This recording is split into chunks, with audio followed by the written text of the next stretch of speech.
में आंदोलन कर रहे छावा संगठन के कार्यकर्ता की पिटाई करने वाले राष्ट्रवादी युवक कांग्रेस के प्रदेश अध्यक्ष सूरज चौहान ने आखिरकार इस्तीफा दे दिया। राष्ट्रवादी कांग्रेस के राष्ट्रीय अध्यक्ष और उप मुख्यमंत्री अजीत पवार के आदेश पर सूरज चौहान का इस्तीफा लिया। इसकी जानकारी राष्ट्रवादी कांग्रेस के प्रदेशाध्यक्ष सुनील तटकरे ने दी। छावा संगठन ने सूरज चौहान को हटाने की मांग को लेकर आज राज्य भर में आंदोलन किया था। इसके बाद आज धराशिव में राष्ट्रवादी कांग्रेस के प्रदेश अध्यक्ष सुनील तटकरे ने सूरज चौहान के इस्तीफे की घोषणा की। कृषि मंत्री माणिकराव कोकाटे के इस्तीफे पर पार्टी के राष्ट्रीय अध्यक्ष अजीत पवार निर्णय लेंगे। ये जानकारी भी प्रदेश अध्यक्ष सुनील तटकरे ने दी। तटकरे ने कहा कि पिछले कुछ महीनों में माणिकराव कोकाटे का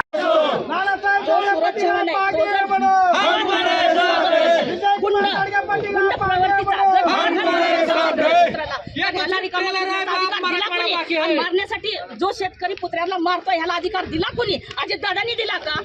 असं वाटतं की अजित दादांनीच दिला की मार म्हणजे तो कर्जमाफी देणार नाही। आणि ह्या जो हिजडा आहे जो विधान भवनात गेम खेळतो त्याला आज मी पत्ते देते, त्याला ये म्हणावं समोर।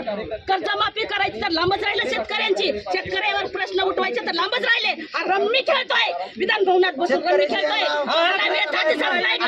शेतकऱ्यांची व्यथा दिसत नाही याला, त्याला फक्त रम्मी गेम दिसतोय। आणि ढेकळाचे पंचनामे करावे का? ह्याच्या आधी पण तो म्हणला ह्याच्या काय शेतावर घरावर नांगर फिरवून पंचनामा करतो का तो? आता शेतकऱ्यावर रम्मीचा पंचनामा करू आम्ही करतो स्वतः। आम्ही जो छावा संघटनेचा जो मारतोय ना शेतकरी संघटना पुत्राला, ते आम्ही त्याचा राजीनामा करतोय।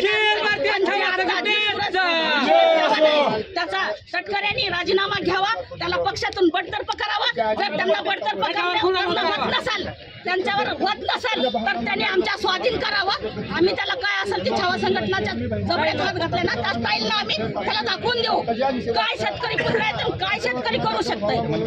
बस एवढीच आमची मागणी आहे। त्याला